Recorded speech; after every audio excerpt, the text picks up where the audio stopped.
Joining us now, ladies and gentlemen, is a man who loves ball. He's been calling it forever, literally our entire lives, pretty much. His voice is over some of the biggest moments in the history of sport. Ladies and gentlemen, the voice of Thursday Night Football on Amazon Prime and the voice of sports over the last, I don't want to age you, Al, half century. Ladies and gentlemen, Al Michaels. You know, I really wanted to come with my finest tank top. Yep. But I couldn't get it out of the dry cleaner. Yeah, I understand. I appreciate that. You starch that bad boy too? Get that thing stiff across the chest a little bit? Trying to, baby, you know. Listen.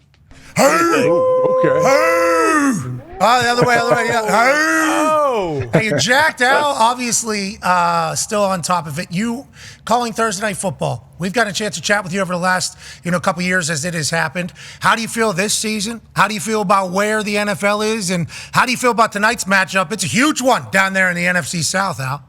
Yeah, the NFC South has been, anybody's ball game over the past couple of years. I think it will be again this year. I'm not sure Carolina would be in that mix, but obviously you put these two teams tonight and New Orleans in that mix. So I'm excited about this. I'm excited about Baker Mayfield. I think he is, you talk about, Bill Belichick in the last segment living his best life. I think Baker Mayfield is probably living his best football life right now. In Cleveland, it started out hot. He became a national, celebrity in a way, which is hard to do in Cleveland, but he's doing progressive commercials with his wife, Emily, and that ends, not the way he wanted it to. They bring in Watson. They trade him to Carolina. That's pretty much a disaster. You know what turned him around, Pat? That night in Los Angeles on Thursday Night Football 2 years ago. He comes in 48 hours with Sean McVay and with Liam Cohen, who is now his offensive coordinator. He leads them on that 98-yard drive at the end of the game to beat the Raiders. That was a reset for him. And right now, he played very well last year, turned that into a 3-year, $100 million contract. Off to a good start this year. I'm excited to watch him play tonight. A lot of fun for Baker watching him do everything that he's doing. And that last week with the situation with Tom Brady about the building and the vibe, and then Tom Brady on the call, and then for him to show up and play the way he plays, it's like this is the greatest form of Baker Mayfield. To your point, let's go to the other side, Al. Kirk Cousins down there in Atlanta. And obviously we all had a reaction whenever they draft Michael Penix with the number 8 overall pick after giving Kirk Cousins, fresh off an Achilles, $180 million deal before he even gets in the building. New head coach, new operation. Is it going to be Belichick? It ends up being Coach Raheem Morris, who we love. We love Raheem. They make a couple big-time plays. What are your thoughts on the Atlanta Falcons right now, and how have the conversations gone with team organization this week and lead up to the game? I think they're one of the more mysterious teams in the league right now. They're 2-2. Every game has been close. They could be 4-0. They could be 0-4. I think, Cousins, don't forget he's coming back from an Achilles. And not only an Achilles, Rodgers had his Achilles on opening day last year. And Cousins had his halfway through the season. So he is not all the way back. I think they really have to get Kyle Pitts a lot more involved, the tight end. For years, everybody thought he'd be the guy. Couple of pretty good running backs right now. The defense is good. Raheem Morris, I think Raheem Morris has brought a certain energy to that team. The vibe around that team right now is very, very good. This is a big game tonight because, it's early in the season. You're not going to win the Super Bowl or lose the Super Bowl in week 5. But all of a sudden you'd be 2 games back right now if they lose, to Tampa, and then they get them again in Tampa in 3 weeks. Big game for them tonight. I expect them to play well. And also the fact that, you've got – it's a veteran team. It's a veteran team with a very good quarterback. It's an interesting case, though. We always talk about the Penix thing and what did they do and what did that really mean. But don't forget, Green Bay did that with Favre and Rodgers. Green Bay did that with Rodgers and Jordan Love. We've seen this happen before. This is not the first time we've been down that road. Yeah, and I think, Rodgers and Brett had been in the building. Kirk first time in there, but Kirk Cousins seems like the perfect guy to win over a locker room while also being a mentor for Penix underneath. I love Kirk Cousins. That Quarterbacks documentary series on Netflix made me a Kirk Cousins fan for life, brother, and excited to watch him take another primetime game. Al, speaking of primetime games, you would be in any Hall of Fame that you wanted to be whenever it comes to broadcasting right now. Probably 10 years, 15 years ago, you would have made it into any Hall of Fame that your name was put up for broadcasting. You'd be able to get into any steakhouse, never eat any vegetable, any meat, in any town, in any place on earth. You'd be able to get in because you're Al Michaels. I just saw you checking notes. You're still preparing as if, this is like 20 years ago for these games. You're still so emotionally invested in the day-to-day work of this whole thing. Can you explain to me why? Can you explain to me why at this point you're still so invested on the day-to-day, the process, the meetings, the notes, everything like that, Al? I liken myself to, and I've talked to like a lot of quarterbacks and a lot of guys who played football for a long time, and I think there's an appreciation of what you do as, your career moves on. And, I don't have a million years left in my career. I know where I am in terms of where it would be on a graph. So I'm just trying to suck as much joy out of this as I can. I also feel like an obligation if I'm going to do this. And I've been lucky, this is 39 years of doing the National Football League in prime time, 20 on Monday, 16 on Sunday, and now 3. I owe it to the audience. I owe it to the fans to give them my best. So I want to prepare. And one of the big differences between when I started and now is the fans know so much more than they used to know. They have so much more information. They also have a lot more misinformation. So of course you got to disabuse them of that, which is important. So, but I feel every time I go on the air, my whole career is at stake. Now, I know, I've got the body of work and all that, and I completely screw up. Okay, he screwed up. Get rid of him. It's time for him to go, blah, blah, blah, blah, blah, all of that. But I truly feel my mindset is you got to be as good tonight as you've ever been, maybe even better. And I've talked, it's funny when I talk to like Tom Brady toward the end of his career and other, athletes, Drew Brees, they sensed an appreciation of what it was they knew it wasn't going to last forever.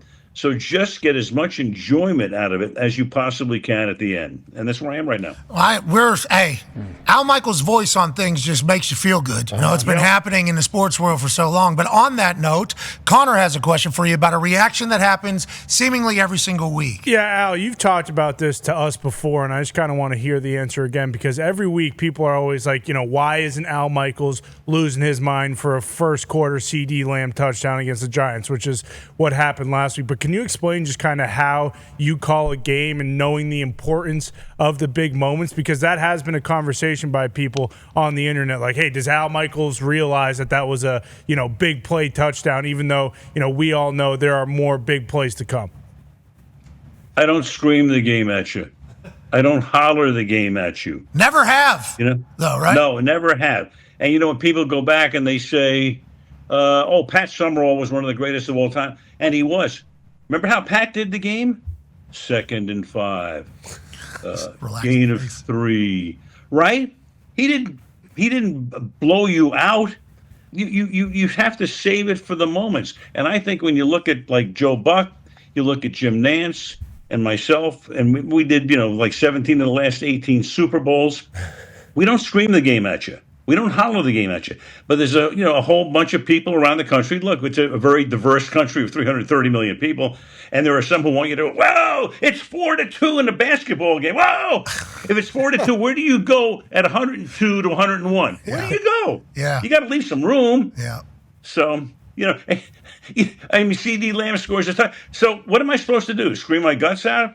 Anyway, Al, it's my fault. I want to let you know I'm one of the people why it's my fault though. I'm very at everything, so I am a part to blame with that entire thing. But also, I think there's a lot of people that maybe, I don't want to say newer to sports, but like probably a little bit newer to sports. They don't know that is what makes Al Michaels telling a story in there, and not every moment is the climax of the story. Like there is others that are on their way, which is why you'd make it into any Hall of Fame that you wanted to. And I think it's a beautiful thing, legitimately. Well, you got to leave some room, like I say. I mean, the game's going to start. It's a 60-minute game. If you scream your guts out in the first 3 minutes, where are you going for the next 57? Well, if it means anything, that's why I started staying on my chair so I get a little higher. The ground wasn't enough. I started yelling about it all. Tone Diggs has a question for you, Al. Yeah, Al, 2 weeks ago you did the Patriots and Jets game, and boy, did that look like a different Jets team than it did this last weekend. And now, obviously, there's a bit of drama in New York between Saleh and Aaron, maybe with the Cajuns and stuff like that.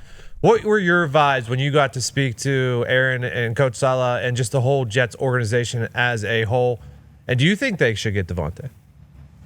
Well, I think they felt really good before that game, even though they had lost in San Francisco the week before.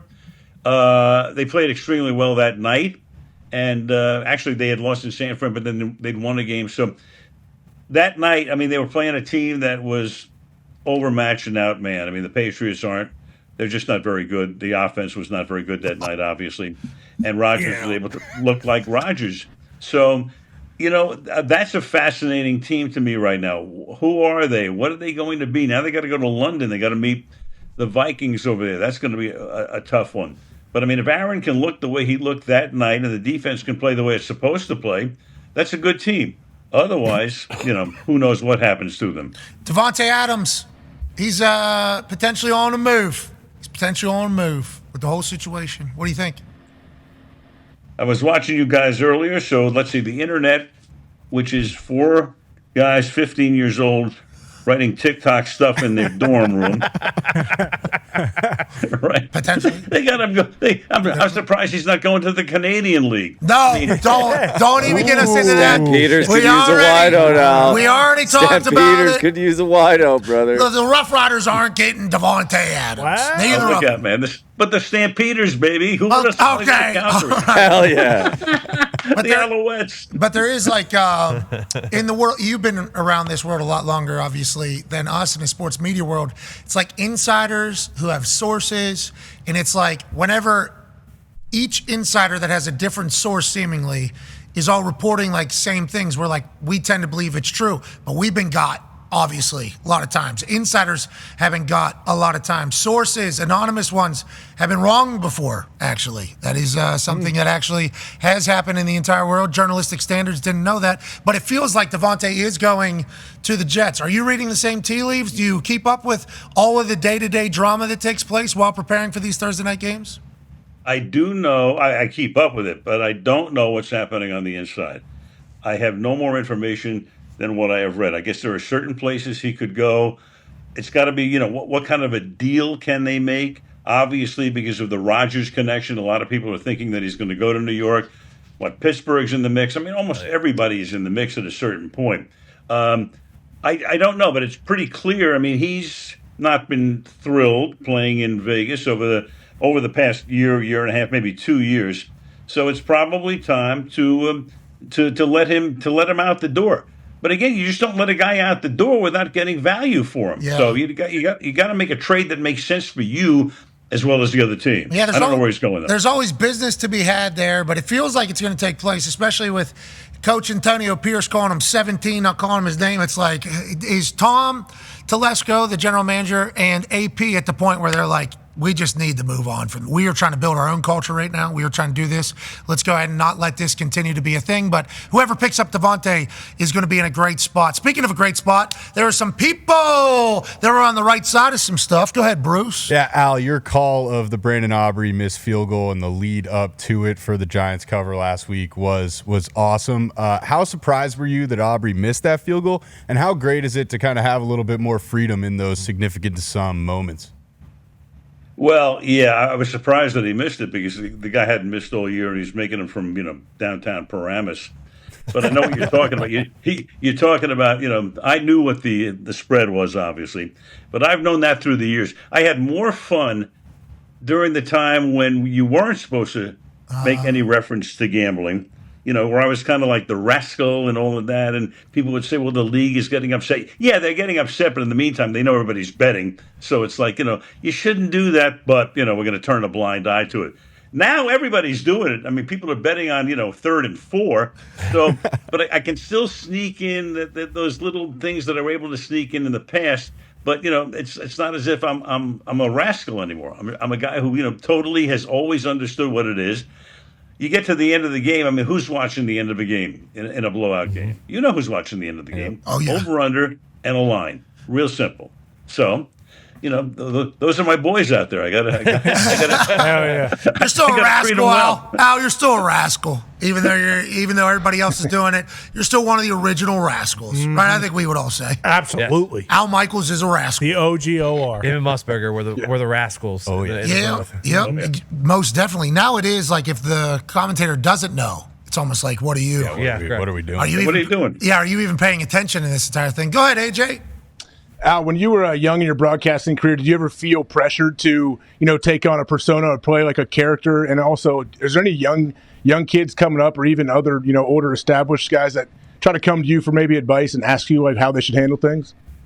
There have been a number of them, and I'm very honored by that. Because when I was starting out, I had guys that I would talk to. Vince Scully was one, the greatest baseball commentator of all time. Got to know him extremely well as a friend. I loved Kurt Gowdy, going all the way back to the years when he was doing Super Bowls and World Series and NCAA finals and the rest. So, I had my guys that I had access to, and I've talked to a number of young guys right now. It's kind of a different business. When I was breaking in, there weren't that many opportunities because you had 3 network stations, maybe a couple of independents. You had the teams, obviously. You could become a team announcer. But you didn't have the proliferation of cable and internet and all of the rest. So there are so many more jobs available to the kids who come up these days than there were. But again, it's more diffused. But anyway, I'm always there for anybody who wants to, get better, learn a little bit something. It's fun being a mentor, I got to tell you. You ever tell anybody they got no shot? Who said? No, you. Have you ever said to anybody, you got no shot? You got no chance. You should probably hang Try it up. something else. Yeah. You don't have Maybe to say the somebody- person. You don't have to say the person's name, but has that ever happened where you've been like, I don't know if this is for you? You can't say that to somebody. You got to be, the whole. Yeah, Maybe radio. I said that to some stock analysts, and who tell me to do something. I go, you've got no shot, baby. You've got no shot. Al Michaels living the high life. I think that's why it's tough for me to do those like punting camps and kicking camps. There's like these punting camps that these high schoolers go to, and they're basically like promised that they're going to get scholarships. You go work with this guy, you go to this camp, you're going to get a scholarship to the next level, you'll be good. I went to a couple of these, and I can't lie. You got no shot. You got no chance. You're 17 years old. Your leg is too weak. You're never going to be able to do this. You shouldn't do this. You're wasting your parents' money. Like that. So I just said, I'm not the right guy. Sounds like you're the right guy. That's good news. Hey, Al, you're a good guy. Oh, yeah. Hey, Al, you're a good guy. I was just ruining dreams out there. I didn't say it ever, but I had to resist the urge, and I said I don't need to put myself in that position. You're a good leader, good veteran. I appreciate that. Chuck Pagano has a question for you about tonight, Al. Hey, Al, is there a matchup or two that you're anticipating, you're excited about tonight? I know there's some injuries on both sides of the balls here. Gadecki, the right tackle, has been out for the Bucks, and School has been in for him. He struggled at times. Maybe Judon they put over there and get after him a little bit. They've talked about Jamal Dean maybe on the defensive side for the Bucks struggling at that corner spot, that right corner spot. Is there a matchup or two that you're most anticipating for tonight? Well, I think, anytime you've got Evans and Godwin, that's a tough matchup for any secondary. And how do you want to work these guys? And Godwin's working more this year out of the slot. Evans, of course, is on his way to the Hall of Fame. Also, they're down 2 receivers tonight, so it'll be interesting to see what they do with Sterling Shepard, who has come up off the practice squad as the number 3 guy. And, of course, he goes back to the college days, at least 1 year at Oklahoma with Mayfield. So I think that's an interesting matchup on one side of the ball. On the other, Kyle Pitts, we're talking about Kyle Pitts. Mm-hmm. They got to get him into the game. I mean, it's very, very important. He didn't have a single reception last week. This is a guy, when he came into the league, as you know, Chuck, was a guy who was going to, redo what a tight end could do and would look like. First top 5 pick since Ditka? Yep. Yeah. It's At tight end, yeah. I think. Yeah. Mm-hmm. Who's that? I think Pitts was first top 5 pick for tight end since Ditka. Oh, right. Right. Pitts was the overall number 4 pick back in 21. Number 4. They put him into Mount Rushmore at tight ends before he even played it down. Like and by They did. I mean, people on the did. internet, it's like he's in multiple quarterbacks now, multiple different head coaches, multiple different offense coordinators. Not going great this year. Let's maybe get it going a little bit. That'd be great. for all parties. Remember Jeremy Shockey when he played with the Giants? Oh, yeah. One of the goats. Jeremy Shockey had a tremendous debut game in a preseason game. I think we did it in Canton, Ohio. And all of a sudden, Jeremy Shockey looked like the greatest tight end in history. And I'll never forget what Bill Parcells said after the game. Put away the anointing oil. Right? It was just perfect. Put away the anointing oil. We do that every day. Right? Because we anoint everybody after 28 minutes these days, right? Yeah, before they even do Put anything. the anointing oil away. Hey, you should see Jaden Daniels, though. He's got a chance to be greatest of all time. Yeah, he might be. He does. Last question here from us, and we can't thank you enough for taking the time. When you talk about greatest of all time, hitters in the history of baseball just passed away. And I believe you were on the call for numerous games for old Pete Rose. I know the story very well. Do you have anything to say about his passing and what he did on the baseball diamond? I did the Cincinnati Reds in 1971, 2, and 3. So I watched Pete play 500 games and did a bunch more in the years on Monday Night Football. Monday Night Baseball. I knew Pete very, very well. He was the embodiment of what an athlete should be on the field. All out, balls out, all the time. I watched him play in the middle of a spring training game in Tampa in March of '72. I watched him in the 7th game of the World Series in 1972. He played one way, all out. And he was a guy, he was all baseball. I mean, there was none of this bat flipping and, the taunting and all the stuff that you see today, all out. He also, when I would go to the stadium, Riverfront Stadium in those years, first thing I would do is I'd go by Pete's locker because there was an energy field, a gigantic energy field that emanated from that locker. And remember, you had a bunch of alpha dogs on that team. You had Joe Morgan, you had Johnny Bench, the greatest catcher of all time, you had Tony Perez, you had a Hall of Fame manager in Sparky Anderson, but it kind of revolved around Pete. Pete could get everybody up.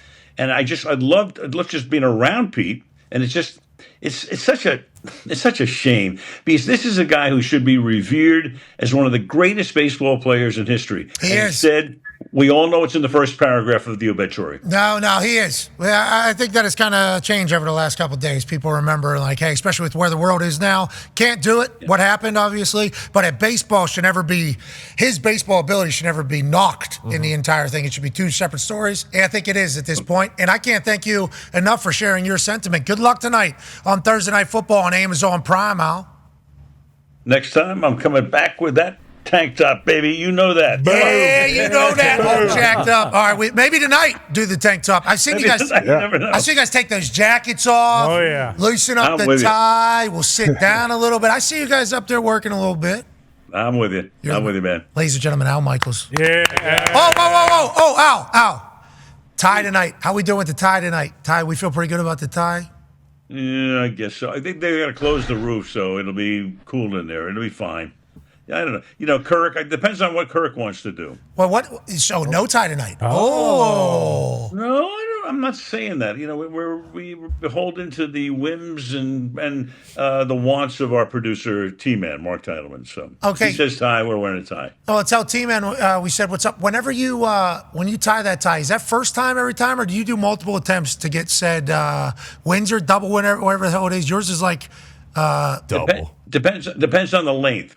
There are some I have to redo 14 times because you don't want the top part of the tie being shorter than the bottom part of the tie. Oh, right? yeah, you don't want to. You never want to do that. Yeah, you look like a loser if you do that. You look like a loser. No, you do. You don't want to do but that. maybe a tuxedo and a cummerbund. Whoa, yes. Yep. A cummerbund. Yeah, a cummerbund? Need it. With the tail, the jacket with the tail too. Around the stomach. It's a cummerbund. It's not a cummerbund. It's a cummerbund. Oh, okay. Whatever you say. WWE title. It's like a WWE title. A common bun? Suits, yeah. Come in bun. Yeah. No. Come in the bun. Yeah. That's what we're saying? That's what a tuxedo is? A come in bun? Uh-huh. They're normally like a cummerbund. Bun. A cum bind bund? Yeah, they call it a soggy bun. Cummerbund. That makes sense. All right. Maybe a cum in bun. Maybe you do that. All right. We appreciate you. Al, you're the greatest. Thank you for the time. And on that note, aloha. Aloha, brother. Mahalo, ladies and gentlemen. Al Michaels. Yeah.